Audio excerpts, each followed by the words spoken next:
What's happening, Hardscapers? This is episode 201 of the How to Hardscape podcast, where we talk about how you can start and grow your hardscaping business. And on today's episode, we have returning guest Greg Crabtree. If you don't know him, we had an interview with him 2 years ago now, so it's about time we had him back on the show. He wrote the book Simple Numbers, Straight Talk, Big Profits, which we talked in depth on that initial interview, as well as a new book or newer book, Simple Numbers 2.0. Both books I highly recommend. You can go to howtohardscape.com/books and check out all the books that I would personally recommend, and those two are definitely on that list. And in today's interview, we get heavily into Simple Numbers 2.0, as well as touching briefly on the state of the market and where it's at right now. But before we get into the interview, we want to thank our sponsors, GPS Track It. If you need GPS tracking in your hardscaping landscaping business, check out GPS Track It at gpstrackit.com/howtohardscape. And if you need bookkeeping, accounting, CFO services, Cycle CPA is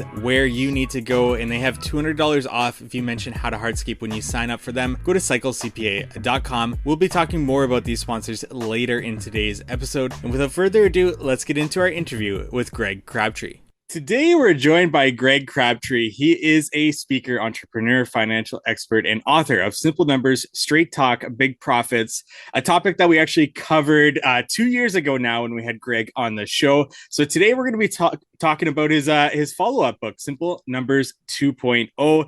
And this is a book that I've put quite a bit of time into, Greg, and listening back and forth, because I'm an audiobook listener. So I've been through it multiple times, and there's still gold every time I listen to it. So Greg, thank you so much for joining us here. Yeah, thanks. Great. Happy to be here. Greg, let's get started. We got to know a little bit about your background in the previous episode, so I urge our listeners to go back, listen to that.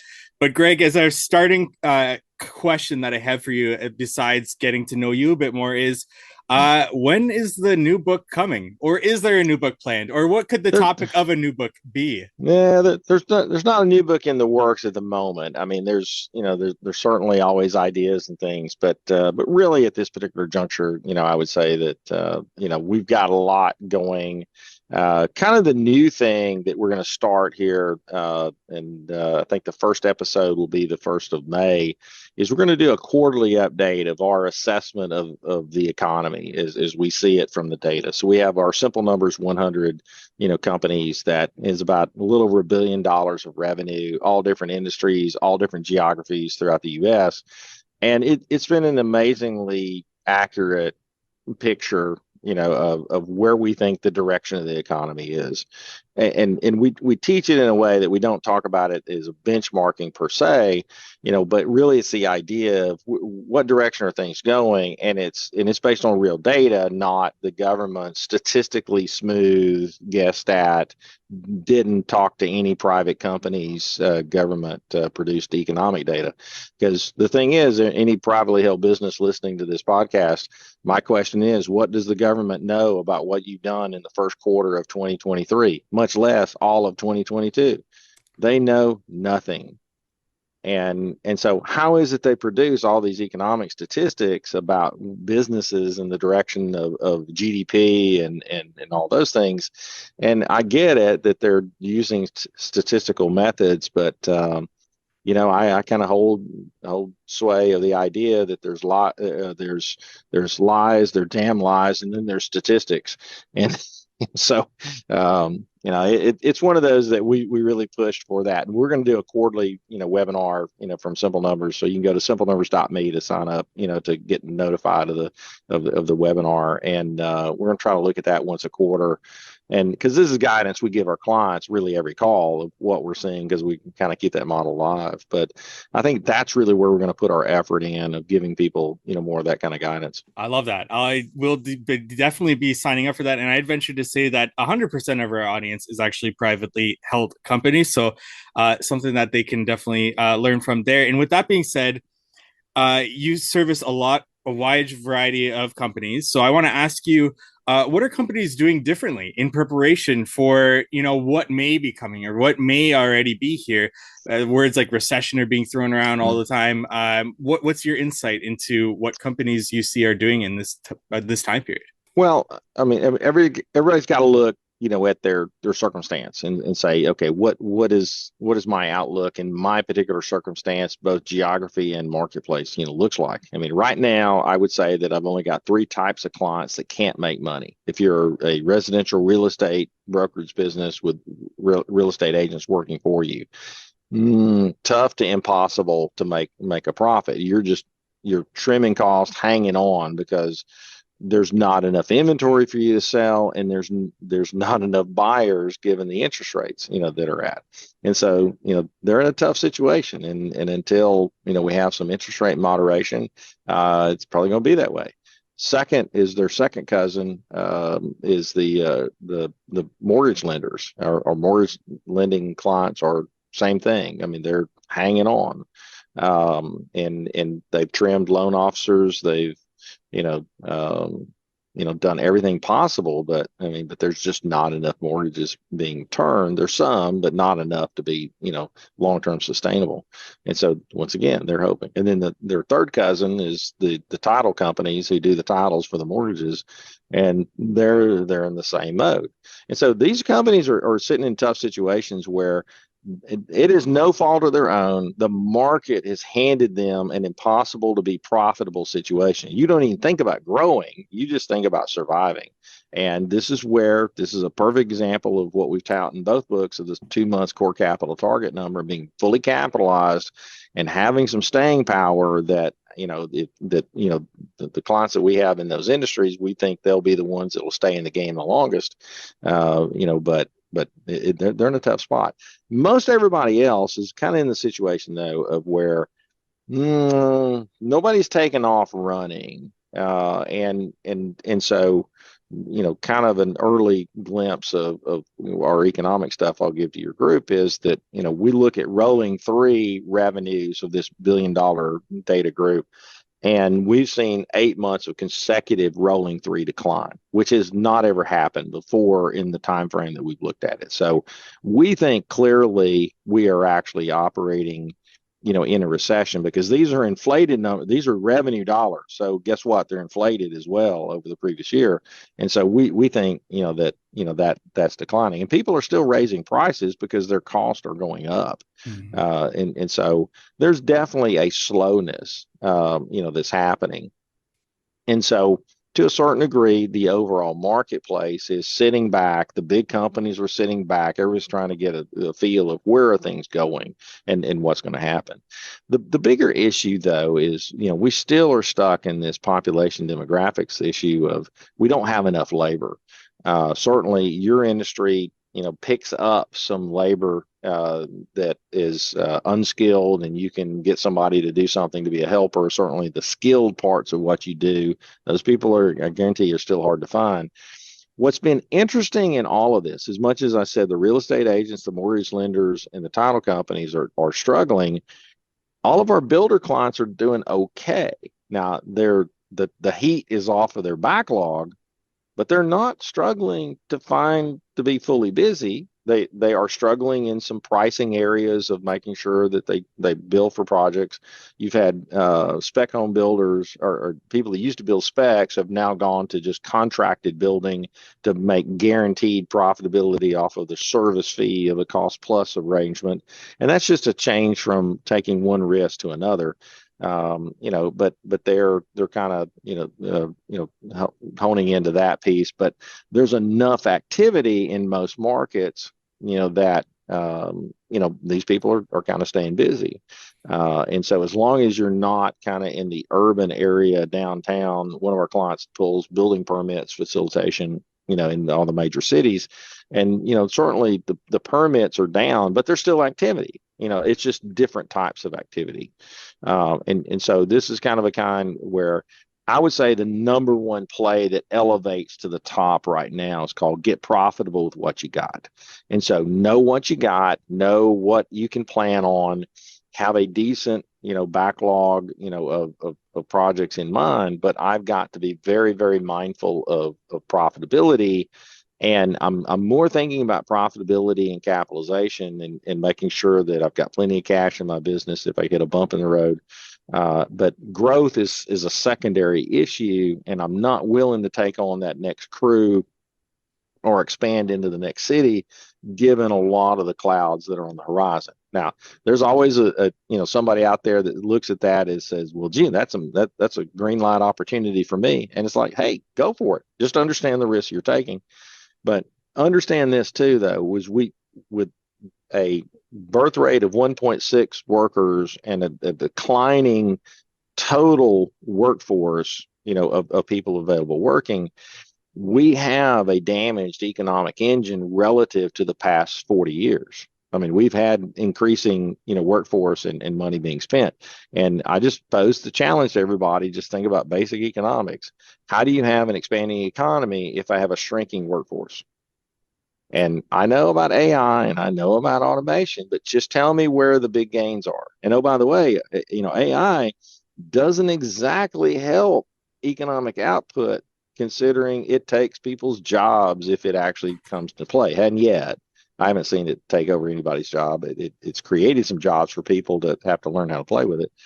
But these are things that, if you look at kind of the population demographics of the U.S., the Canada, Australia. I just did a 2-week speaking tour in Australia and New Zealand. They got the same challenges we do. I mean, it's almost exact. Inflation is exactly the same. Lack of labor is exactly the same. I mean, I think we're kind of in a stuck mode. But for business, that's not, if you're a great operator and you take care of business, I've kind of defined the current economy as I refer to this as the street fight economy. To grow, you're going to have to go hard win every job you do and take it away from somebody else. From 2009 to 2019, that was the participation trophy economy. Everything was going. You could be a bad contractor in your industry and still have business because you were breathing and available. And it's like, which environment would you rather be if you're really good at what you do? And my sense is probably your listeners are the best people at what they do.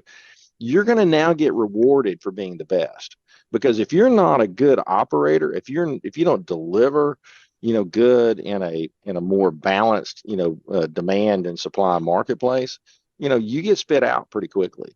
I completely agree with that. And with that being said, when it comes to, say, you're maybe over leveraged coming into a time period where work starts to dry up, where does it make sense to start looking to cut expenses? Because I would assume that during a time period where work starts to dry up, that's when things like marketing becomes a little bit more expensive, right, to get more leads into the door, as well as the cost per lead goes up. So marketing would hypothetically go up. So then where do we cut? Where do we start to look to trim the fat in our business to account for a downturn as well as that increase in spend for marketing? Well, this is not the popular answer, but it's the answer that is all throughout both of my books. And the first place you look is, you, the owner, is take as much pressure off the business from your personal consumption and start with distributions. I mean, obviously you got to distribute the tax coverage of the profitability, for S corps and LLCs, but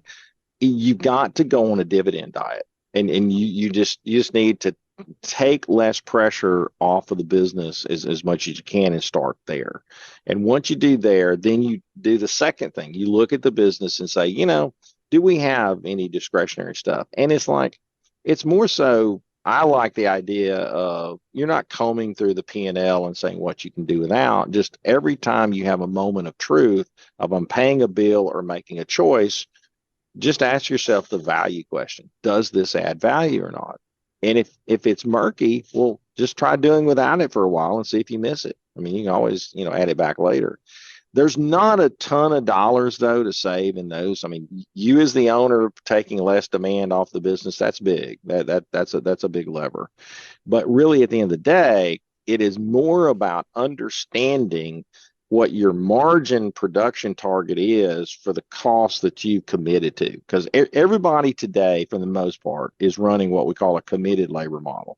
So it means that of your employees, not your contractors, but of your employees, here on, this is the first part of April, today, with the rest of the month in front of you, how much you're going to spend in labor.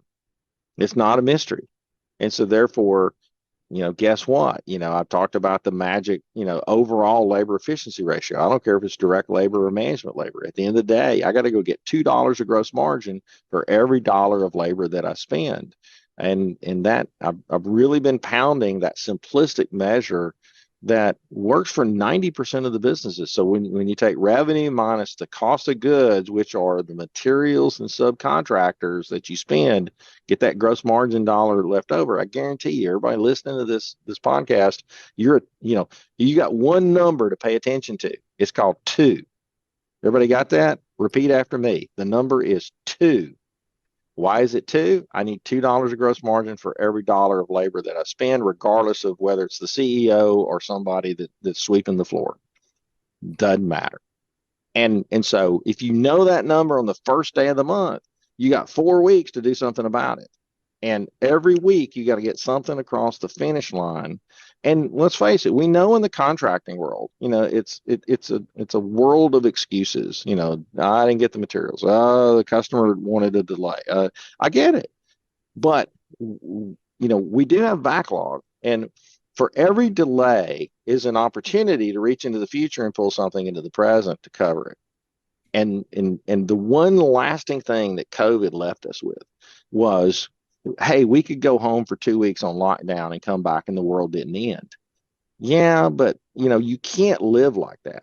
And one of the massive drops in labor productivity over the last 3 years is people they don't play through the whistle every day. And everything that you don't get done today blocks tomorrow. And everything you don't get done this week blocks next week. And everything you don't get done next week blocks next month. And it adds up. And so, what we teach our contractors is really, you've got to be really on point. And I'm telling you, I mean, my contractors right now in still in a tough market are very profitable of the ones that they stay on schedule. And if a schedule changes that they can't control, they bring the next thing in.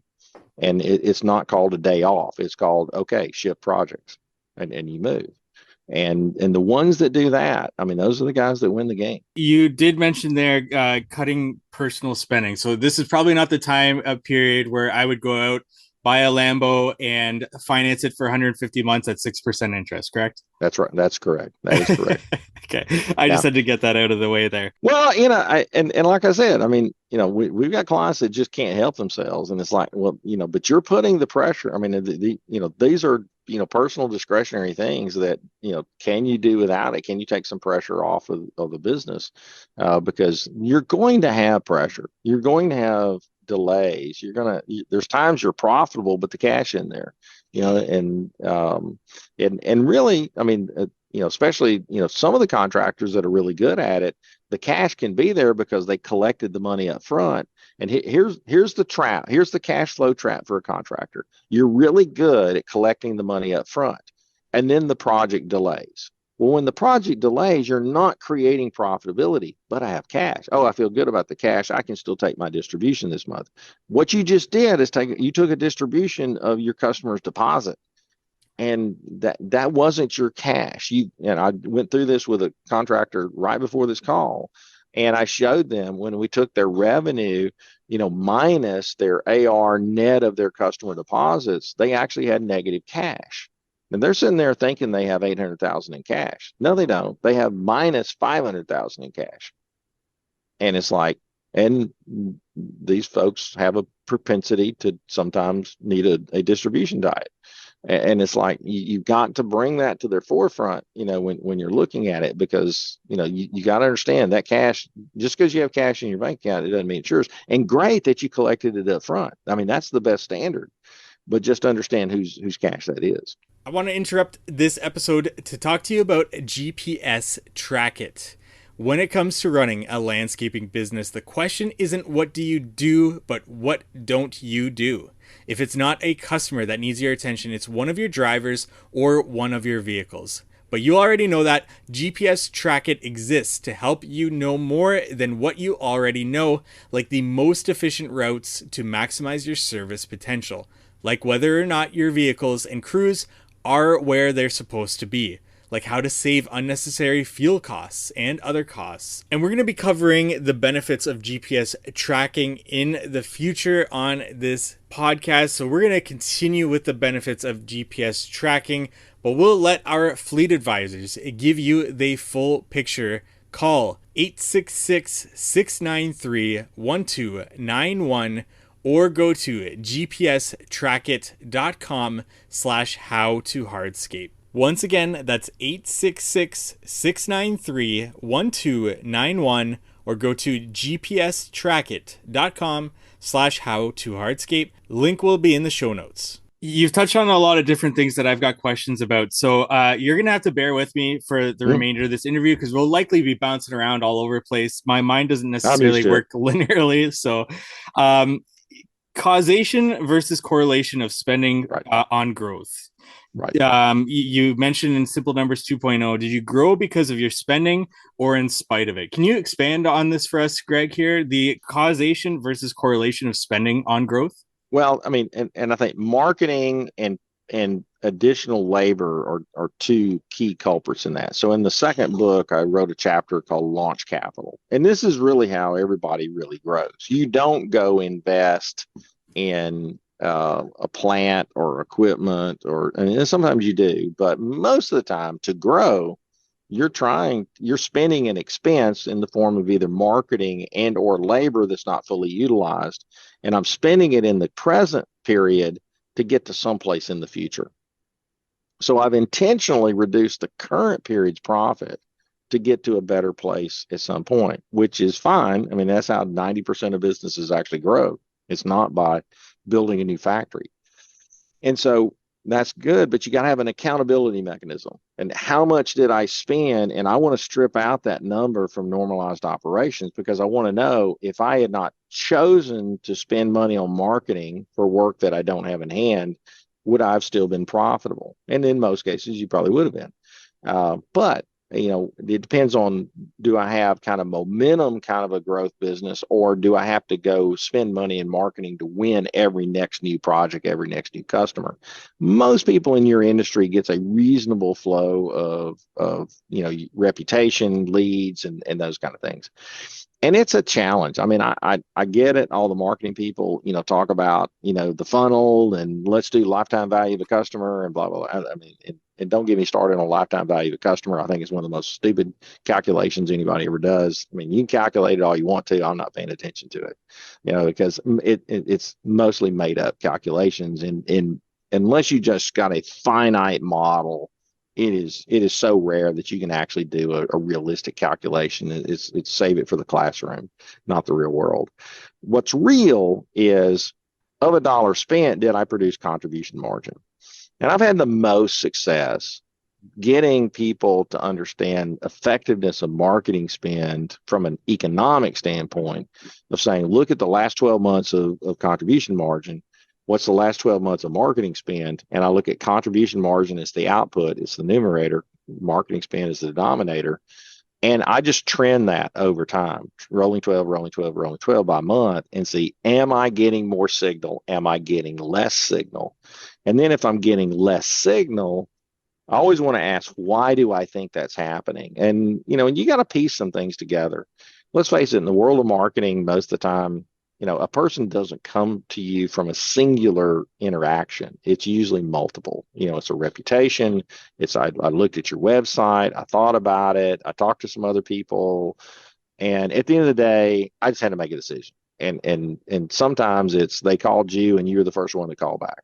And and so to a certain degree, you spend all this money on marketing, but you really don't know what was the piece that worked. You have to use some staring into the mist intuition, but you can always look at the effectiveness of that number. And so one of those things of correlation versus causation, I'm doing a correlation calculation of contribution margin to marketing spend. I admit it, but I don't think you can actually come up with a causation.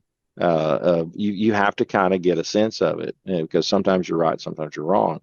But I think the other thing is people have a tendency to just spend money, because, oh, I'm supposed to. And so that's kind of the deal of, everybody asks me, well, how much should I spend on marketing? I said, well, every dollar that's effective. I mean, who in their right mind will put a cap on it if it's working and you can deliver to every lead that comes in?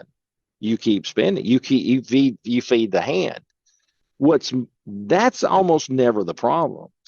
The problem is you keep feeding a losing hand and you're not doing anything about it. I mean, you're not evaluating, you've got to, your channel's not working, your message isn't working, you're not consistent in your follow through.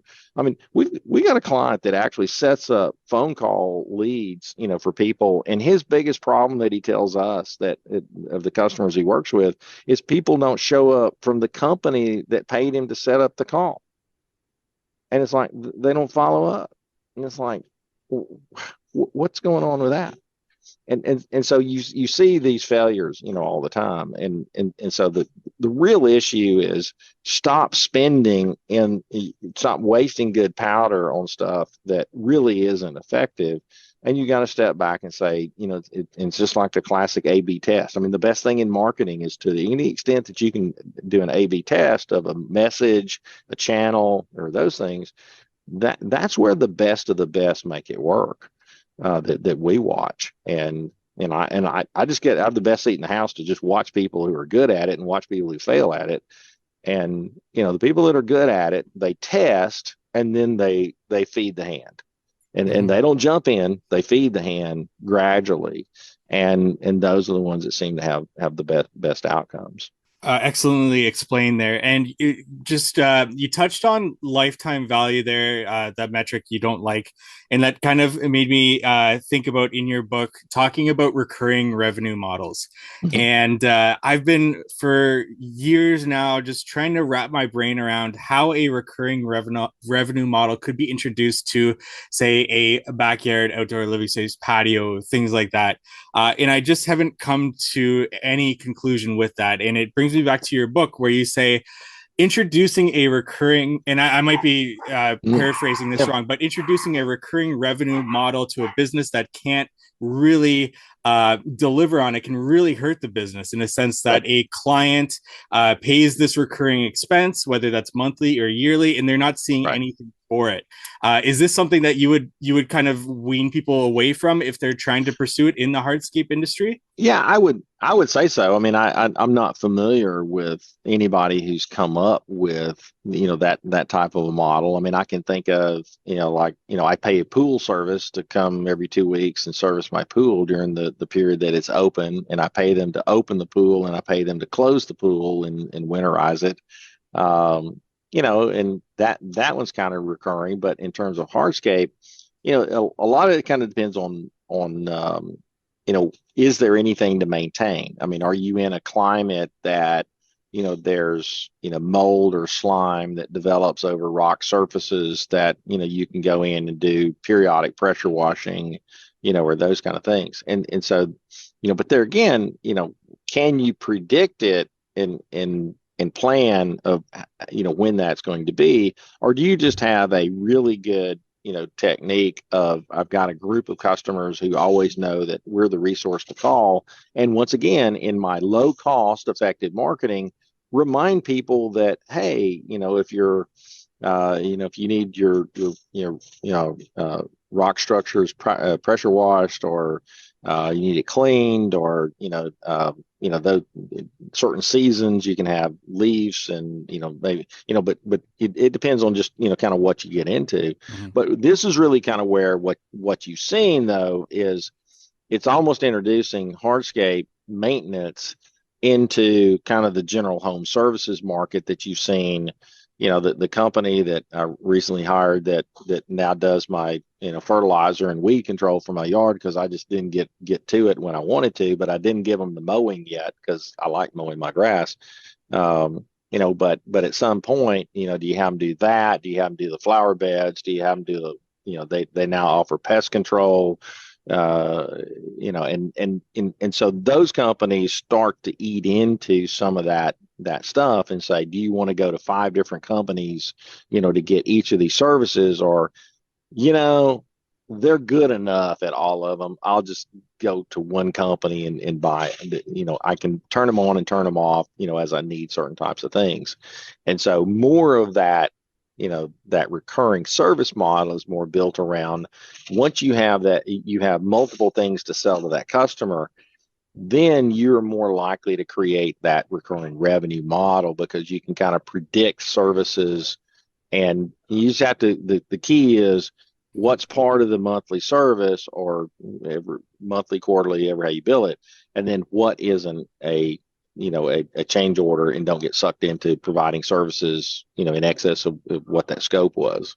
I just want to take a break from today's episode to talk about our sponsor, Cycle CPA. You may have a CRM or project management software in place, but what data are you using to ensure your estimating is accurate? Having a proper accounting setup and accurate bookkeeping done is key to understanding overhead expenses and other costs that must be recouped in your estimates. Cycle CPA is a remote bookkeeping and CFO firm that helps to connect the dots from the financial reports to the hardscape and landscape data needed in order to reach high profits. They provide landscape and hardscape industry benchmarking, job costing, financials by service line, advisory meetings, and much more.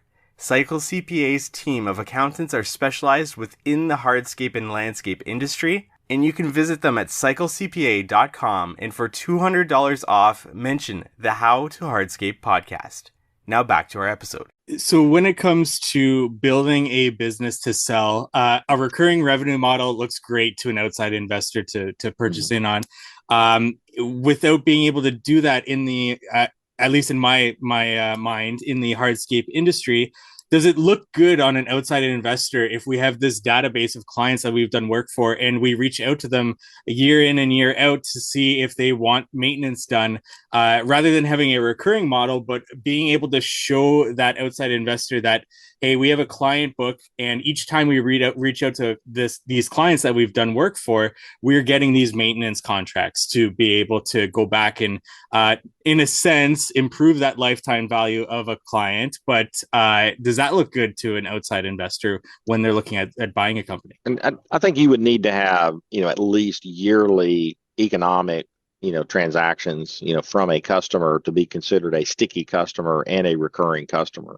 And so I can have a recurring customer versus a recurring revenue model, and I get a little more of a premium, from that as well.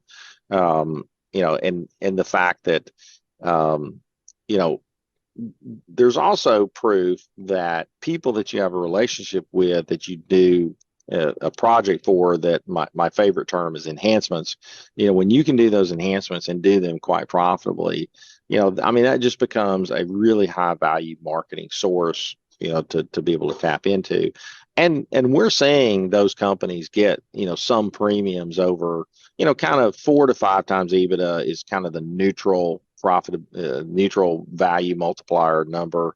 And so anything above a 5, the market is showing aggression of, hey, we want to acquire these businesses and fold them into kind of their family of companies, in that regard.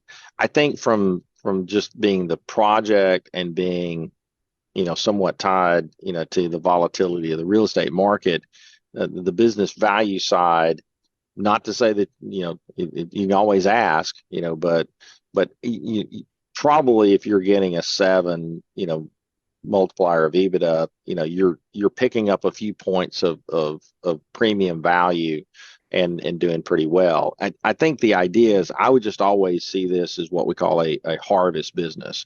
So the thing I would tell a hardscaper is, hey, if you get a premium, that's great.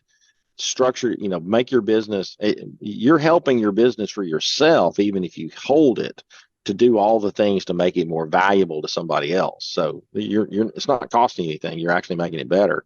But whether or not you get a premium, that is depending on a lot of market forces at the time that you're in the market. But otherwise, you want to be a harvest business to where I'm harvesting the after-tax profits of the business to then build wealth external to the business and try to consume as little to none of, that's why I want you to pay yourself a market wage. It's even on the high side. live off of that market-based salary, and then take those profits and invest in whatever you like to invest in, whether it's real estate, the stock market, that's up to you. But you need to be building wealth from the earning stream of this business, because that's really where the people in this industry long term create the wealth, is from the profit stream of this business to go invest in other things.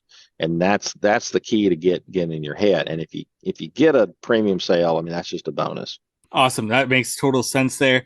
What is ROIC and how, yeah, I'll just leave it at that. What is ROIC? How does that So work? return on invested capital, which is a clean version of equity in essence.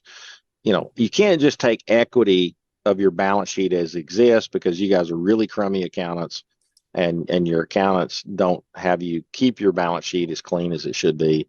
And so you've got extraneous assets that aren't related to the production of income on your balance sheet, probably, as in like accounts receivable, shareholder, due from related party, those kind of things. And you've got some liabilities potentially that has nothing to do with the business, where you owe money to something that you took out of the business, but it's not related to the production of the business.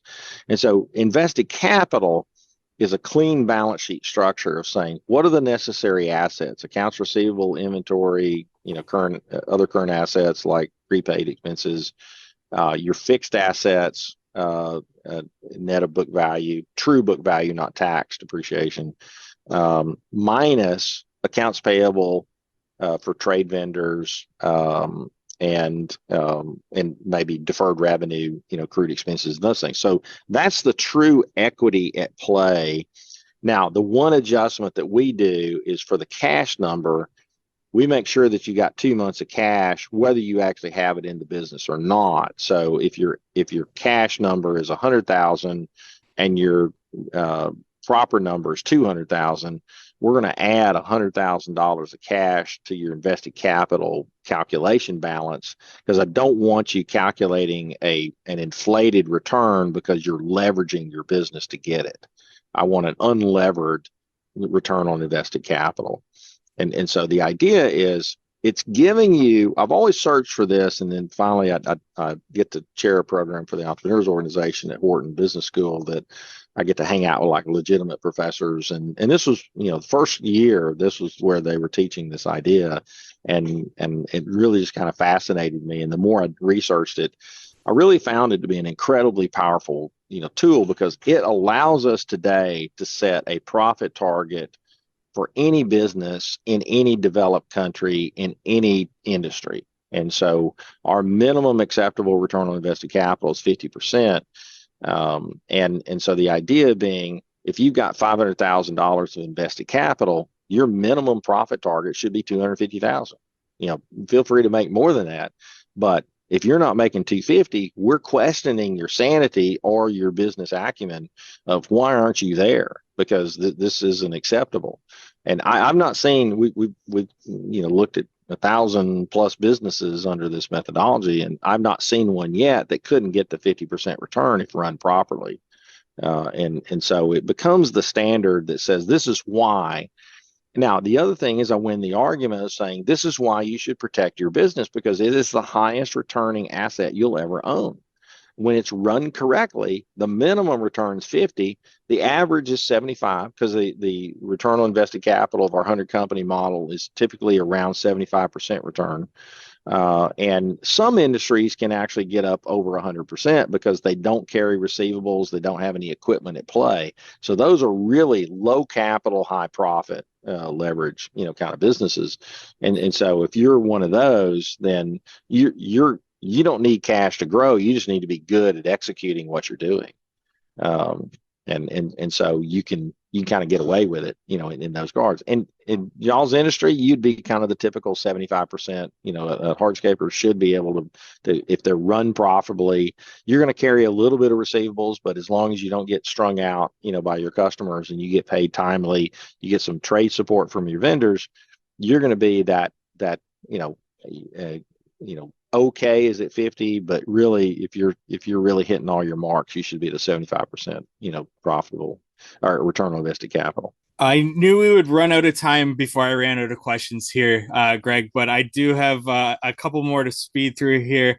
Sure. What does it mean to connect functional assets with respective liabilities and calculating the net between those? And how does this differ from the traditional balance sheet? Well, that gets into a concept we call trade capital. And so if you think of working capital is current assets minus current liabilities, and that's on the balance sheet, that sheet that you guys never look at. And so it's an important sheet. And this is the reason why.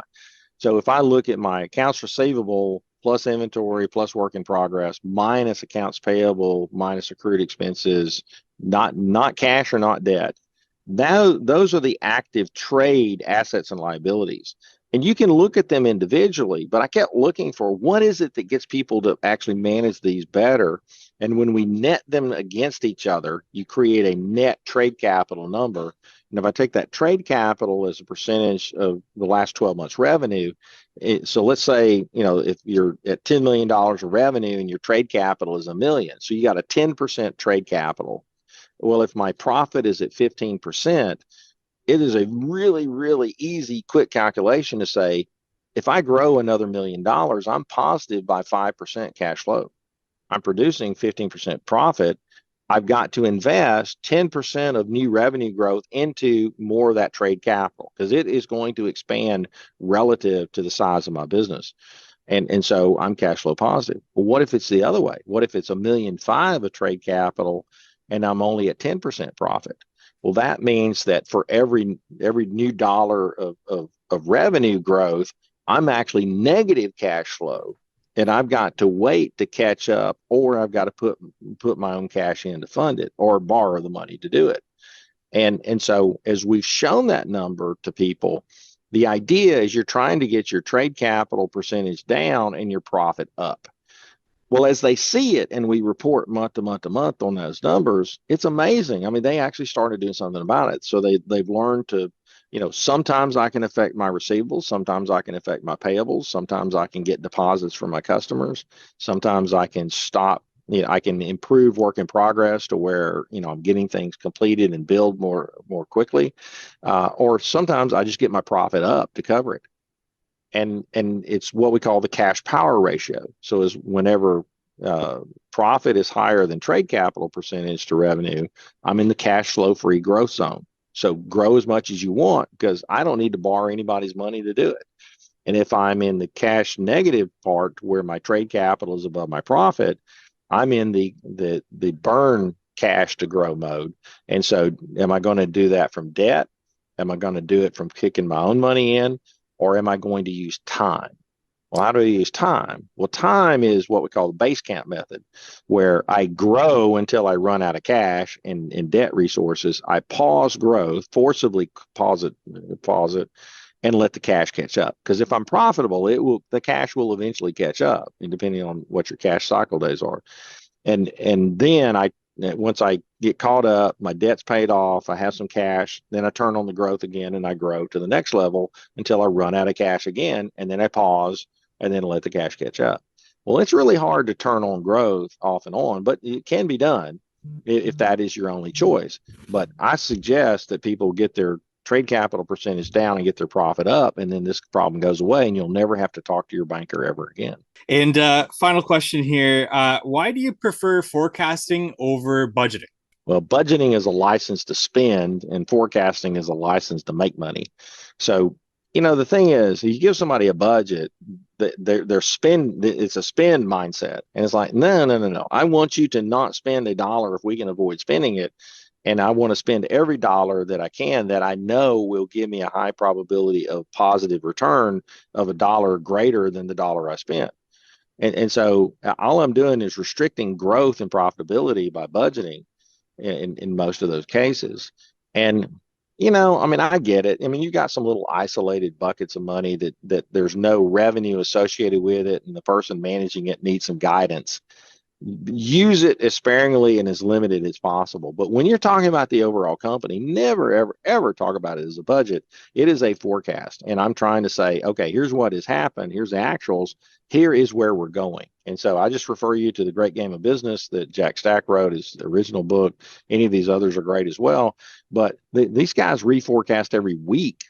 of their business. I'm just trying to get you to reforecast every month, for at least hard forecast it for the next 3 to 4 months and learn that process. And this is forecasting at the top level. Don't get down in the weeds in the little individual accounts.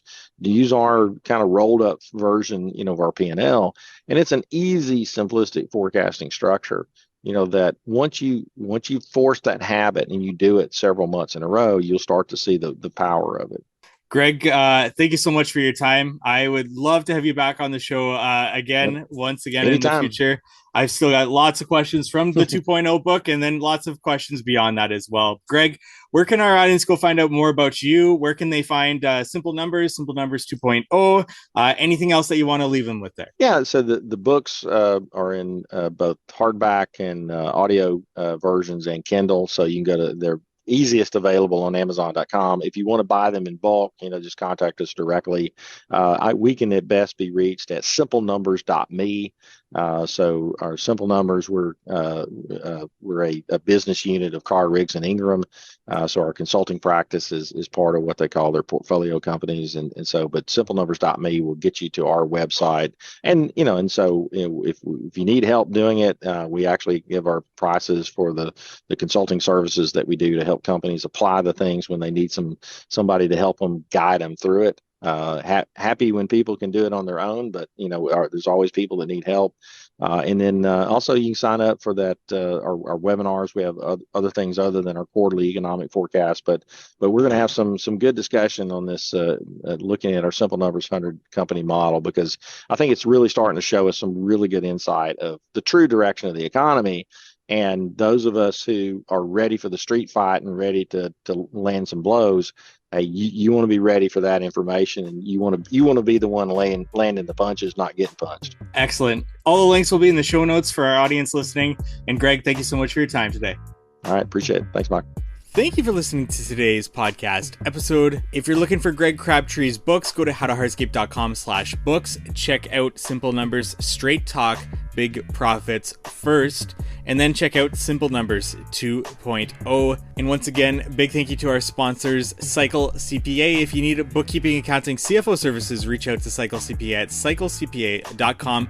Let them know How to Hardscape sent you for $200 off their services there. And thank you to our new sponsor, GPS Track It. If you need GPS tracking for your hardscaping landscaping business, check them out at gpstrackit.com/how-to-hardscape. And we look forward to meeting with you next week on the How to Hardscape podcast.